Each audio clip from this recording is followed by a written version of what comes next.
Hello, this is Veterans News, a production of the United Veterans Organization of Nassau County. My name is Ed Allman. I'd like to thank Altice USA for providing the training for our crew and for the use of their studio facilities here in Hauppauge. The show is broadcast on public access television. You can also catch Veterans News on YouTube. Just go to Veterans News UVO. I'd like to say hello to our viewers in both Nassau and Suffolk counties. I would like to thank Sabrina Lacey, former commander of the Suffolk County VFW, for being our co-host. Hello, Sabrina. Thank you, Ed. I'd like to thank our crew. On camera 1, Donald Caulfield. On camera 2, Dean Santiago. Our audio director is Loretta DeBrino. Our technical director is Beverly Allman. And our director is Pat Golino. By the way, if you'd like to ask me a question or make a comment, or if you would like to if you would like to become a member of our crew, please email me at veteransnewsuvo@gmail.com. We need crew members. If you would like to volunteer some time to help veterans, you too can be a volunteer on Veterans News. You'll find it quite rewarding. Email me again at veteransnewsuvo@gmail.com. Our guest today is Morris Miller, President of the United Veterans Organization of Nassau County. We'll talk about the stand down, about Long Island's National Cemetery, about Veterans Court, and the flag program in just a few minutes. We'll talk to our guest in a few minutes. I just said that. But first, let us remember some of our veterans who died recently. Richard Robertson died at 95 years old. He was a World War II Army Air Corps veteran and the first black policeman in the town of Huntington. Ray Chavez. Now, Ray Chavez called Richard Robertson the Kid because Ray Chavez was 106 years old when he died. He was the oldest living survivor of Pearl Harbor. James Ginty was a Marine from 1952 to 54, and he was a firefighter for 34 years. Dallas Gatewood was a Newsday reporter and former Navy fighter pilot. Anthony Boculo was a Marine who fought at the Battle of Iwo Jima. John Cuddy was a veteran of the USS Merchant Marine during World War II, and in the Korean War was a member of the 9th Infantry Division, U.S. Army. Bernard Blaney was a petty officer 2nd class in the U.S. Coast Guard during World War II. Frederick Schnittler of East Meadow served with the Army Air Corps and then the U.S. Air Force in the Korean War. Chester Ominsky of Brentwood served in the Merchant Marine and the Navy and then in the U.S. Army. Joseph Drizo of Green Lawn was a seaman 1st class in the U.S. Navy during World War II. Anthony Lucchini of West Babylon was a Navy veteran. And that is the list of our veterans who passed away this month. Morris, hello. Oh, Ed, nice to see you again. Nice to see you. We're going to talk about a number of things. But first, can you tell me something about your time in the service? Well, I was drafted into the Army, of course, in 1967. I went through basic training at Fort Jackson, South Carolina, AIT training in Alabama, and I went through other training in Fort Benning in Georgia. Okay. Was stationed in Fort Carson in Colorado with the 5th Infantry Division prior to going to Vietnam. Right. In Vietnam, I was a forward observer for Alpha Company, 1st of the 61st Infantry, 5th Infantry Division mechanized. Although we were considered grunts, we were mechanized and didn't have to walk with the packs on our back. Where were you in Vietnam? We were stationed in I Corps, which was the northernmost province in South Vietnam. And Area of operation went from the DMZ south to Da Nang to the border with Laos and Cambodia to the South Right. China Sea. You joined the Army in 67, Correct. so you ended up in Vietnam in In 68? 1968, So that you were there for 1969. the Tet Offensive. just, the advance party, the Tet Offensive, yes. What was that like? Well, the advance party of the 5th Infantry Division Mechanized had gotten there 2 weeks prior to Tet. And we kind of didn't get our feet wet, and it was just the advance party. And it was quite an interesting experience. We really, as a new unit in Vietnam, weren't prepared for the Tet Offensive, as was the rest of the military. The Tet Offensive was timed to be one of the more quiet times for the United States military and our allies. It was supposed to be a truce time, Right. and instead the enemy attacked every single major installation throughout South Vietnam and every major city. And it was very disastrous for us. We were not expecting it. Disastrous for you? Did your unit suffer many For casualties? all the units, the advanced units, yeah. We had gone up to a place called Charlie 2, which was very close to the DMZ. And besides fighting the Viet Cong, which were the guerrilla fighters, we also fought the NVA, which was the North Vietnamese Army, which were the regular troops. And the NVA was quite a fighting force. They were very well trained, well fed, and well equipped, unlike the Viet Cong being guerrilla fighters. Wow. Sabrina, did you have a question? Yes. When you came back from Vietnam, how many of your buddies that you had? First, tell us about why you were there. While you were in the mix of doing your service, did you have a group of people that you bonded with while you were over there? And when you returned, did they return with you? And how was you received when you returned back? Well, of course, when you're in combat, you have a strong sense of bonding with your fellow veterans, because as you know, being a veteran yourself, when you are responsible for each other's lives, you have that strong sense of brotherhood. What we learned in Vietnam with people here in the United States still have not learned. We all have red blood, and regardless of where we came from, our religion, our heritage, our background, our races, we were all brothers, and we all watched out for each other. There were no color barriers or anything else like that. I resent a lot of movies that I see where the African Americans and the Hispanics and the Caucasians are separated, because we did not have that separation back then. The man on my right that was going to save my life, I didn't care if he was black, yellow, green, or blue, or if he came from Park Avenue or the poor Lower East Side. We had that bonding together of watching out for each other. It was very, very important. Unfortunately, didn't come home with a lot of the guys that I was over there with. We, as with many other units, we had a very high rate of casualties. Yes. I think it was like something like 56 or 57,000 that they recorded, but we don't know up to this day, because this is what I... Well, there's an interesting aspect to that. It's 58,000 have killed in Vietnam, but that's what we have on the wall. But what we don't have on the wall is the other 10 to 12,000 that died of their wounds when they were returned either to Germany or back home.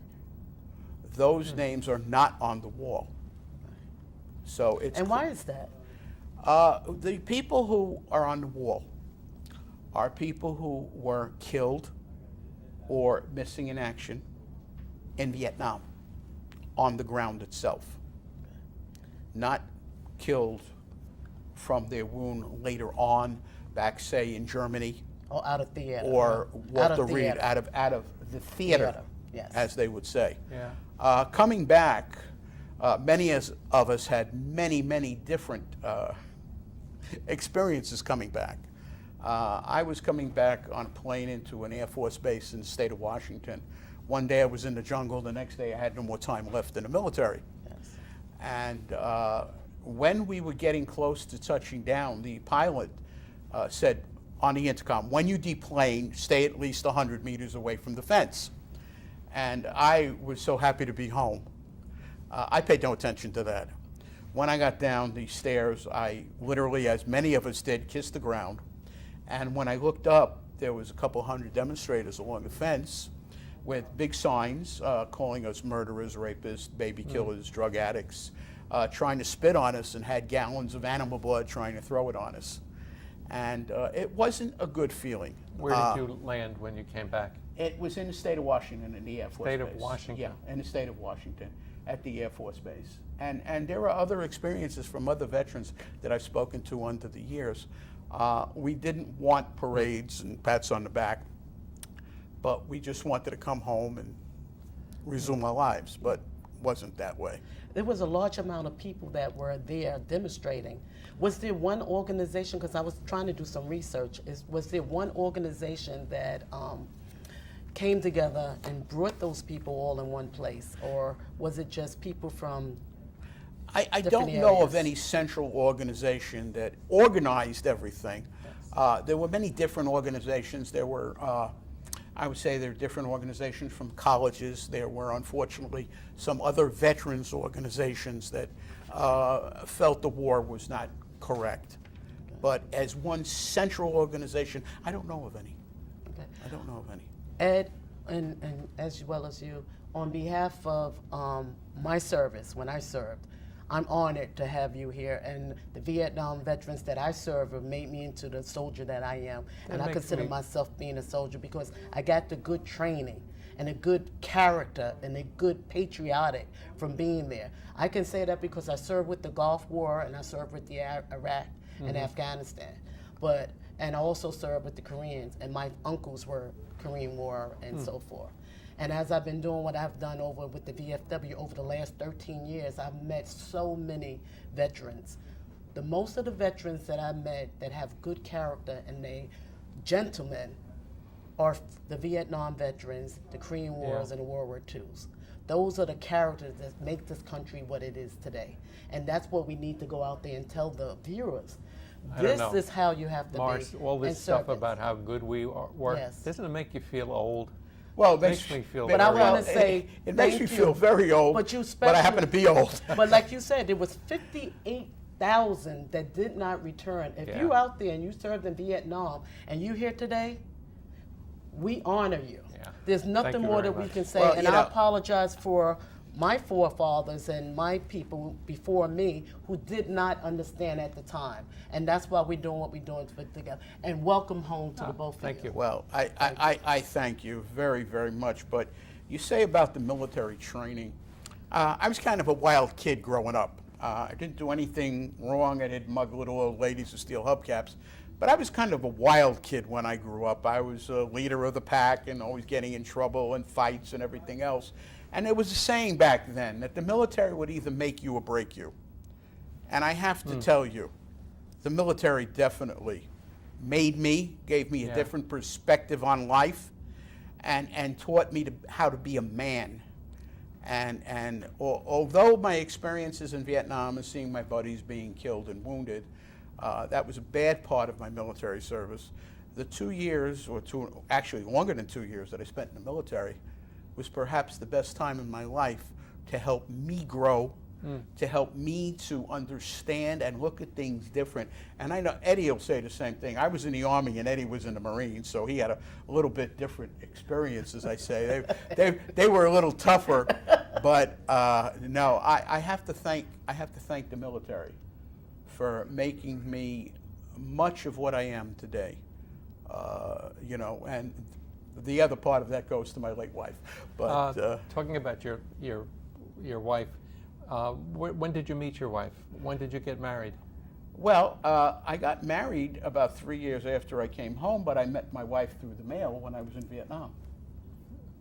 Very nice. She wasn't a mail order bride, but Somebody told her to write to a well, a soldier? my cousin had been working in Regal Park, Queens, at Social Security, and his girlfriend used to write me. And you know, being in the military, we always wanted letters. So I had said to her, if you have anybody that you know that would like to write me, I would love to get the letter. And she says, I have this lovely, lovely girl, but she's very shy. And people who know me know I am not shy. You're shy. So I wrote to her, and I came home a week early from Vietnam because I was unable to take an R&R. And I came home on a Wednesday, and I didn't have a phone number. And I called my cousin's girlfriend, and I met her Friday night. And I hadn't gotten a picture about her in Vietnam. But when I saw her at a distance as I was coming into our house, the minute I saw her, I knew that was the woman I was going to marry. Very good. And how long were you married? We were married for 17 and a half years. We were together for a total of 21. Unfortunately, she passed away at the age of 41. But we had a wonderful, wonderful marriage and a wonderful relationship. And as I say, the military made me, and my late wife turned me into the volunteer that I am today. Okay. Let's talk about what the UVO is doing. Yes. The first thing I'd like to hear about is the stand down. I understand we just finished the stand down. Right. The United Veterans Organization in Nassau County, one of the most important things that we do, among many others, is sponsor the stand down. We sponsor the stand down financially. We sponsor the stand down with many, many volunteers, and many of the 24 organizations that belong to the UVO donate goods at the stand down. The stand down takes place twice a year, usually the second week of July, and always the Tuesday before Thanksgiving. At the present time, and for the last few years, it's been at the Freeport Armory. And when we say a stand down in the military is when you bring a unit out of the field to resupply, to clean up, to ride home, to rest and relax. We have veterans coming in, not just homeless veterans, but veterans in need of services. Could be the VA, the Veterans Service Agency, DSS. Usually we have anywhere from 50 to 70 different services coming in there. The veterans 50 to 70 services? That is correct. Could be Nassau County Department of Social Services, could be New York State employment agencies, many different things to assist veterans. And we have escorts that bring the veterans to each table, and whatever their needs are, they try to be fulfilled. Also, beside that, we have many veterans groups giving out gently new and used clothing. We have a wonderful veterans organization that gives out bags of groceries. There are sundries given out. There are boots given out. Good. And at the summer stand down, we have a barbecue for all our veteran clients, which is hot dogs, hamburgers, cheeseburgers, and salads and chicken sandwiches. But at Thanksgiving stand down is my favorite. We give each client a beautiful plate of wonderful turkey and yams and sweet potatoes and pie. Wow. And they're so appreciative to it, besides all the other things. And the veterans walk out with one huge shopping bag and plastic bags worth of stuff. And everyone who volunteers at the stand down, which is also supported very much so by the Nassau County Veterans Service Agency as well, we have a wonderful, wonderful feeling seeing our brothers and sisters being assisted in this way. Whether we have 100 or last Thanksgiving we had 356 people coming, it doesn't matter. These veterans need help, they need assistance, and it's wonderful. And Eddie, you're there also at times as a volunteer. It's a wonderful feeling to help. So the next stand down will be next summer? Will be next summer, the second week in July. Oh. the Nassau County Veterans Service Agency or the UVO, United Veterans Organization, will be able to give you the date and the location. We're hopeful for the Freeport Armory, but we've been having some problems. Okay. Before we go, I want to touch on the Northport VA, because I know you have a lot of hats that you wear. And we know that there's a lot of different issues going on there. I recently went there myself, and I know that the structure is kind of different. I waited like 2 hours in the ER area, and when I was there, they wound up, everybody left me there. And I was very sick, because nobody wants to go to the Northport. Well, I don't want to go. So anyway, there's a lot of changes going in. The template has changed a little bit. From your perspective, because I know you're there quite some time, and you belong to how many different organizations we said you belong to? Well, I'm on 6 different committees there. Right. So I want to make the viewers aware, and I want Northport to be aware, right? We need to start taking care of their veterans. I've been there since 1992. It's 2018 now. Things have changed, okay? But we wanted to get better. One of the things that we did from the Brentwood VFW, we supported the Beacon House over there. And we used to bring the guys from the Beacon House all the way to Brentwood. And we did something like the standoff. We fed them and we asked them what they needed. But we only took a handful. We would have about 10 of them. Now the Beacon House is not there. They said that it was supposed to be there a couple of months ago. I believe September, November, whatever. We're getting ready to go into 2019, and it's still is up in the air. However, my viewpoint is that landscape, that real estate is sitting there, all right? That boiler, that plumbing is still sitting there. It's been sitting there for over 8 months. What is your perspective? What do you see going on? Or what do you see the Northport doing in the future with that? Well, I'm very involved with that. It's interesting that you should ask.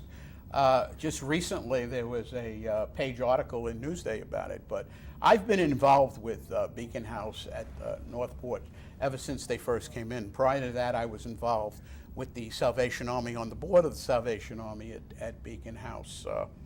It's very, very unfortunate what the VA has done with Beacon House. I have to tell you from my knowledge that Beacon House was given a 5-year contract. And when Beacon House went in there, Frank Amalfitano, who is a friend who I know for close to 30 years, one of the most honorable men I've ever met,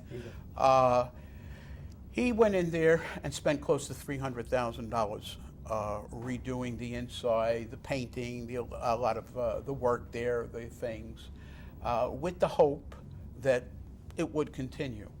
Last winter, around September, the boiler, the air conditioning, and heating system stopped working. Okay, the VA said this would be a temporary thing where Beacon House would be coming back in as soon as it was fixed. Now, at that point, there was approximately 40 beds filled at Beacon House. It's a total of 45. Yes. Frank Amalfitano, under another temporary contract with the VA, had to, in 24 hours, had to put all the men in one location in Bayshore. Yes. Then, as soon as everything was going to be fixed, they would come back. That is not true, because a month after that they left, the Beacon House sign was taken down. Okay. Wow. Since then, the air conditioning and the heating has been fixed. Yes. They were supposed to be put back in, I believe it was August to September. Yes. He still has a contract, although they're not adhering to it. From what I understand, since the time of them leaving until the time of them coming back, the codes have changed, and now they have to redo it. But there's no thought about putting Beacon House in there immediately, Yes. or any other shelter. I'm a very big advocate of Beacon House. I am too. They have 45 houses that they shelter veterans in. Now, when you say there's 45 beds at the location at the VA, that's not 45 men. In terms of a year, that's 200 men. Now, although the homeless situation now on Long Island for veterans is not as bad as it was 10 or 15 years ago. It's not recorded as being bad. I go out into the woods. We have what they call houses in the woods, and they give them addresses, and they living in the woods. They have, it's called Tent City, and I go visit it in different towns. the Absolutely. different cities. Absolutely. We And still, including Patchogue, Brentwood, and a couple of other towns that have these tent cities where these veterans are living. I would go there and I would take them out, and I could take them to the Beacon House, and then we could take them over to the Northport. We don't have that resource well, now. right now, Beacon House, there are 45 houses, are Morris. full to capacity. Right. If you can wrap up Okay, this but with I the just wanna Beacon say House, one 'cause thing there's about- two areas I want to Yes. cover. I want to say one thing In about 2 being a minutes. homeless Yes. veteran. Yes. A homeless veteran is not just a veteran that's living on the street. Right. A homeless veteran is a veteran that's living in his car, that's living on someone's couch, or living in someone's garage. So, but I'd like to bring it up, and thank you for bringing up about the Beacon Yeah, House. yeah. Tell me about the Long Island Cemetery. You're also involved with that. In about a minute and a half, you have to talk about the cemetery. Well, you know the way I talk, it's not a minute and a half. Long Island National Memorial Cemetery is on Wellwood Avenue. It's the old Pine One. Again, we have 2 ceremonies there for Veterans Day and for Memorial Day, along with the UVO having a ceremony at Eisenhower Park. Our ceremonies for both Eisenhower Park is at 10 a.m., always the Sunday before Veterans Day, and the day before Memorial Day at 10 a.m. At Long Island National Memorial Cemetery, our services are exactly at the same day, but at 1:30 in the afternoon. Long Island National Memorial Cemetery now is undergoing a major transition. We've redone, when I say we, the VA have redone all the buildings. We're redoing the fence. We're going to, in the immediate future, have additional graves, because the cemetery's been closed. We have over 345,000 of our brothers and sisters there. And we also will have a columbarium. Right. So that's what's going on. I am past president of Long Island National. I've been honored, and I'm also Okay. on the board. All Thank right. you for what you're doing. How about the Veterans Court in Nassau County? You have a minute and a half left to talk about it. Well, Eddie, you know, you can talk about the Veterans Court too, because you were the first veteran volunteer Well, I that wasn't started the that first. court over 8 years ago. And I came behind you about 6 months. And we would sit there, and we had hoped for many, many changes. We had worked for many changes. The Veterans Court in Nassau was supposed to be a duplicate of the Veterans Court in Suffolk. Unfortunately, for many, many years, for whatever reason, and I'm not going to blame anyone, we were unable to be a true Veterans Court. But within the last year, we have a fine gentleman called Ken Rosenblum, who is there now. And it's been wonderful. It's been wonderful. We help the veterans if there is a non-violent offense, such as DWI or such as alimony or something else like that. The veteran is brought into the Wrap it up. Veterans Court Yes. for a program. Okay. Thank you very much, gentlemen. I wonder if we could get the crew up here on the camera, up here on the stage. Come on, Donald, Dean, come on up here. Dean, come on up here. Donald, I got that wrong. Dean and Donald, come on up here. Get behind me. There you go. Come on up. There you go. There you go. Just trying to get you on the screen. These are the guys that make us look good. That's right. They operate the cameras. Thank you very much. And we just want to say thank you to all the veterans Yes, out happy there. Thanksgiving, Merry Christmas, happy whatever your holiday is. We're going to say happy holiday Yes. and thank you for your service. And to my Vietnam veterans, welcome home, brothers. Okay, Amen. very good. It's a good show. Thank you very